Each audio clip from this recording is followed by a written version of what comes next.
My boyfriend spent 2.5 years humiliating me about my poor salary while working at a company he had no idea I'm connected to.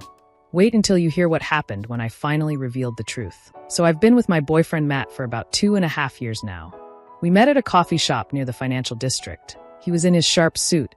I was in jeans and a hoodie grabbing lunch during my break from my marketing assistant job at a small agency. He seemed charming, confident, successful. I was 24, he was 28, and honestly, I was smitten. The thing is, from day one, Matt made it clear he was the breadwinner type. He works as a senior analyst at Morrison & Associates, this big consulting firm, making around $120,000 a year. Meanwhile, I was making $38,000 at my little marketing job. The salary difference never bothered me personally, but Matt, well, that's where this story gets complicated. At first, it was subtle. He'd insist on paying for dates, which I thought was sweet. "Don't worry about it, babe, I've got this," he'd say with this confident smile. When I'd offer to split the bill, he'd wave me off. "Save your money for something important," he'd laugh. But then it started getting weird, like really weird. Matt has this tight-knit group of friends, mostly guys from his company and his cousins Ryan and Willie, who also work at Morrison & Associates. Family business runs deep with them. Apparently Ryan and Willie got Matt the job there through some family connection.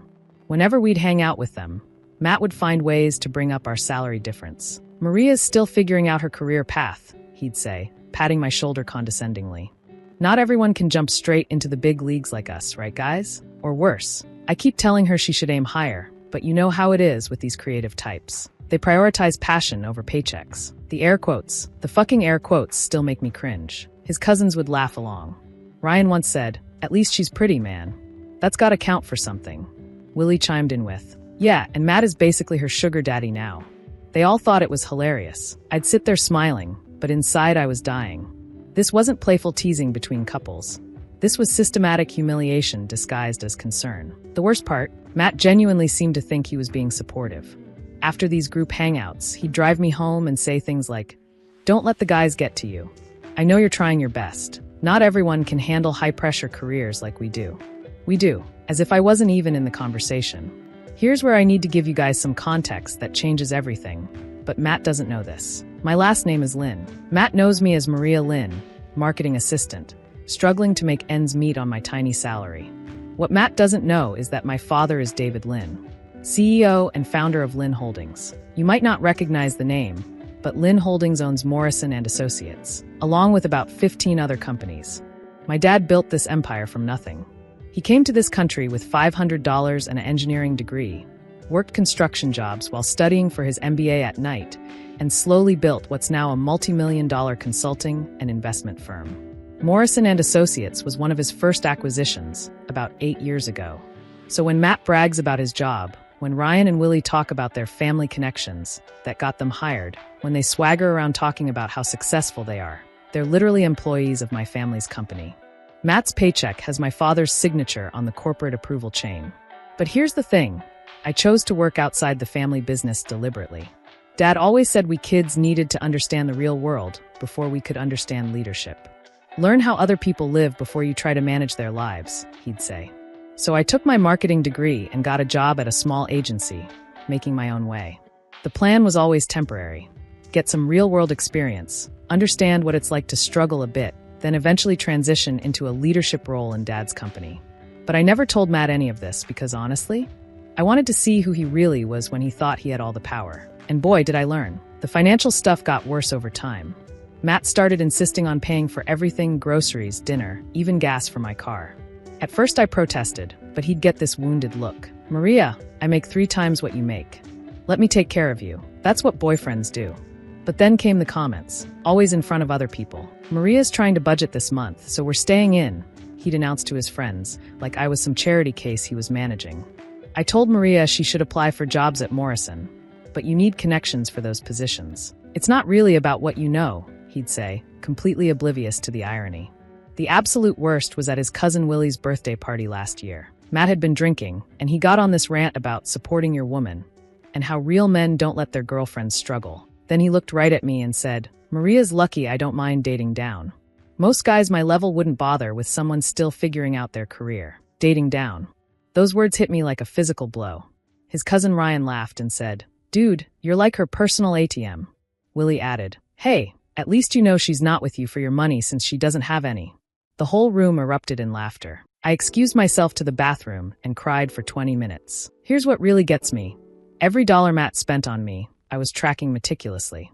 Every dinner, every tank of gas, every grocery trip. I kept a detailed spreadsheet because I planned to pay him back eventually. But more than that, I was investing. See, Dad gives each of us kids a monthly allowance from the family trust. It's not huge, about $3,000 a month, but it's meant to supplement our learning experience salaries. Since Matt was covering most of my expenses, I was able to invest nearly all of my allowance plus most of my actual salary into various Lynn Holdings ventures. In 2 years, between compound interest and some really good investments Dad helped me make, I'd turned about $80,000 into nearly $200,000. The money Matt spent on me? Maybe $15,000 total over 2 years. I could have paid him back 20 times over at any point. But I didn't tell him because I wanted to understand something. I wanted to see how long someone could love a person they fundamentally didn't respect. The answer, it turns out, is about 2 years. Last month, things came to a head. Matt got promoted to senior manager at Morrison, a promotion that, unknown to him, my father personally approved. Matt was over the moon, talking about his big break, and how he'd finally proven himself. That night, we went out to celebrate with Ryan and Willie. Matt was buying rounds, talking big about his success. Then he turned to me and said, "You know what, Maria? Now that I'm really moving up in the world, maybe it's time you got serious about your career too. I can't carry us forever." Ryan laughed. "Maybe she can be your secretary when you're running the company."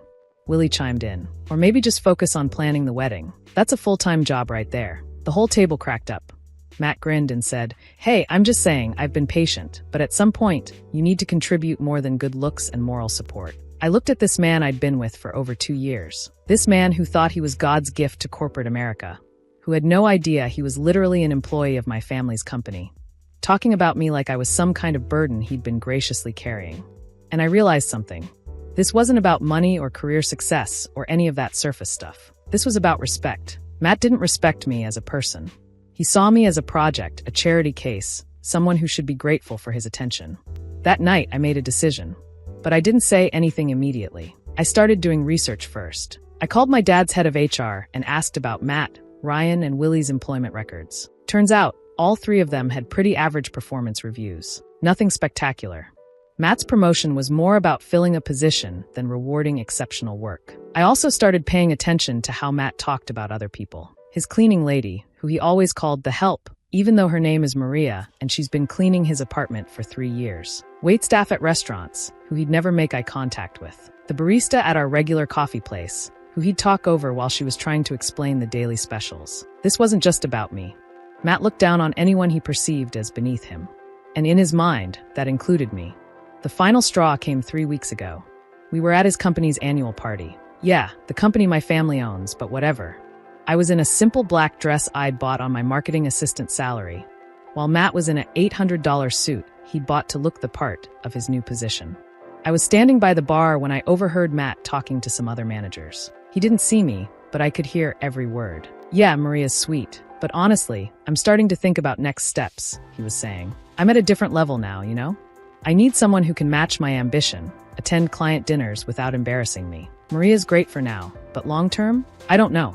One of the other guys said, "Dude, that's harsh." Matt shrugged. "I'm just being realistic. I've carried this relationship financially for 2 years. I can't do it forever. She's had plenty of time to level up her career, but she's still making peanuts at some no-name marketing firm. At some point, you have to ask if someone's actually trying or if they're just comfortable being taken care of." I stood there holding my gin and tonic, listening to my boyfriend of 2.5 years discuss our relationship like it was a failing investment he was ready to cut loose. That's when I knew it was over. But I decided to handle this my way. The next morning, I called my dad. I told him everything, not about Matt specifically, but about my experience working outside the family business and what I'd learned about leadership, respect, and how people treat each other when they think no one important is watching. Dad listened quietly, then said, "Sounds like you're ready for the next phase of your career." We had lunch that afternoon and worked out a transition plan. I'd finish out my 2 weeks at the marketing firm, then move into a management role at Lynn Holdings. My official title would be Director of Strategic Development, reporting directly to the board of directors. My starting salary would be $95,000, plus bonuses and equity. But first, I had one last conversation to have. I invited Matt over to my apartment last weekend. I made dinner. Nothing fancy, just pasta and salad. The kind of simple meal I'd been making throughout our relationship while he paid for everything else. After dinner, I said, "Matt, I think we should talk about our relationship." He got this patronizing look. "Maria, if this is about what I said at the party, you have to understand dash." "You heard that."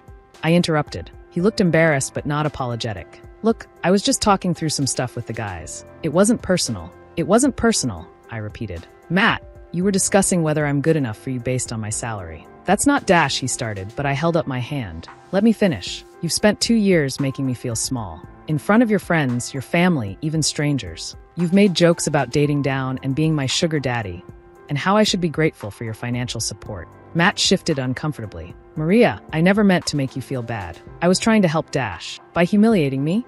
By treating me like a charity case? By making it clear to everyone around us that you think I'm beneath you." He was quiet for a moment. Then, "Look, I'm sorry if I hurt your feelings. But Maria, you have to admit, there's been an imbalance in this relationship. I've been supporting you financially and dash, and you think that gives you the right to disrespect me?" "I don't disrespect you," he protested. "I just think you could try harder.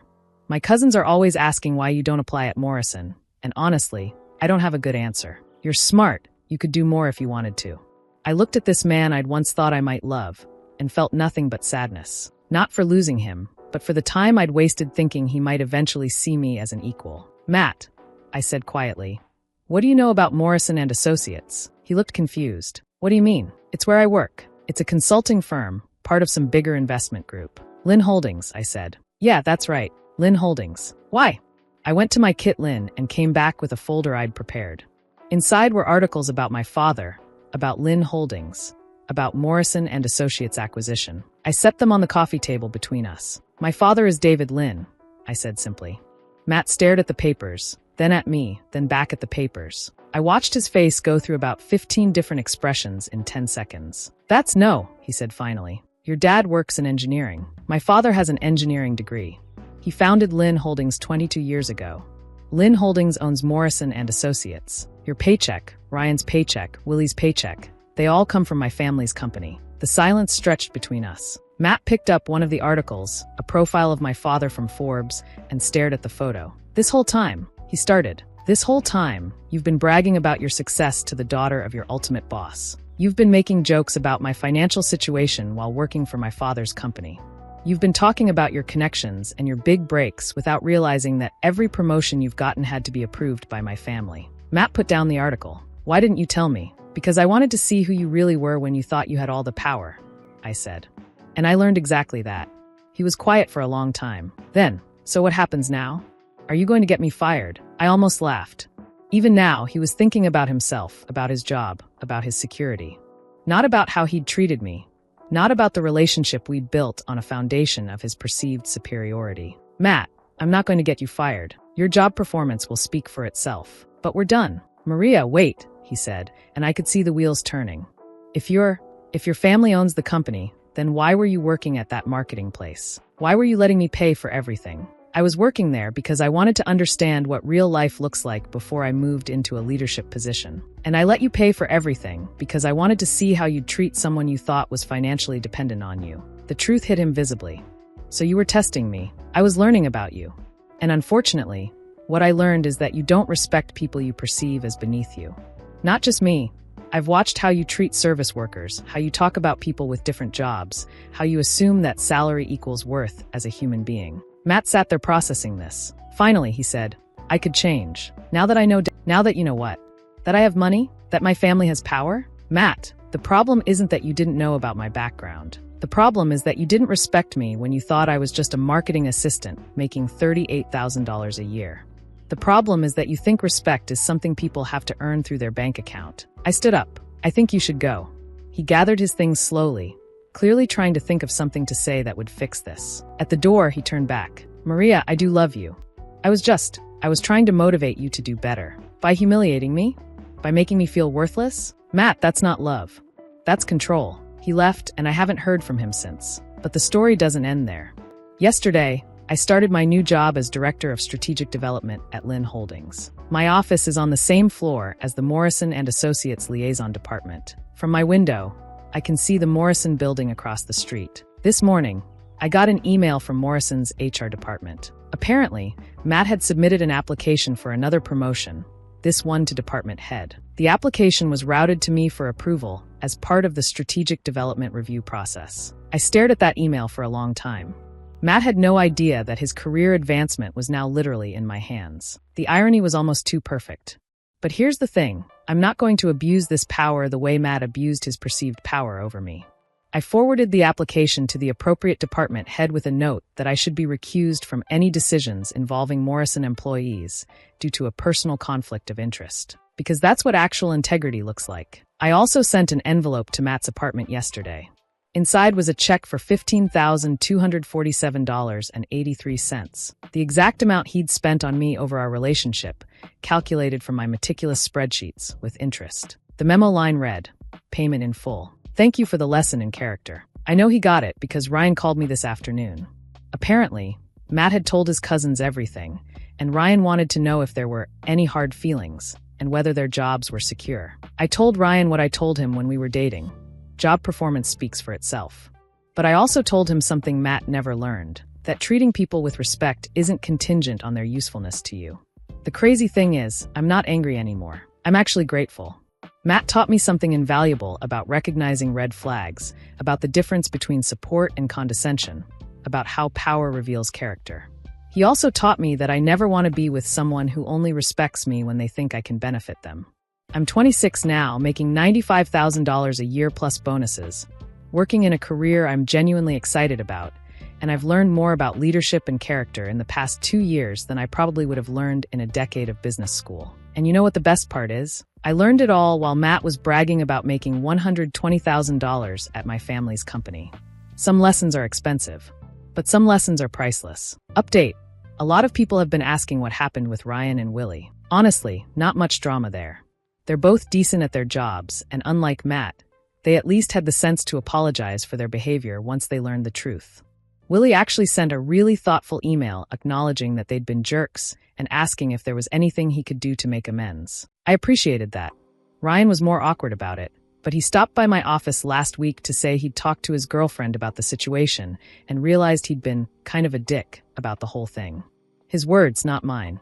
Baby steps, I guess. Matt, as far as I know, is still working at Morrison. I haven't seen him, and honestly, I hope I don't. I've moved on, and I hope he learns from this experience, though I'm not holding my breath. The weirdest part of all this? My dad knew Matt worked for Morrison the whole time. Apparently, he'd been getting updates about my boyfriend situation from me for months without ever mentioning the connection. When I asked him why he didn't say anything, he just smiled and said, "You were learning." I wasn't going to interrupt that process. Thanks, Dad. I guess. Anyway, that's my story. Sometimes the person who thinks they're teaching you your place in the world is actually teaching you exactly where you don't want to be.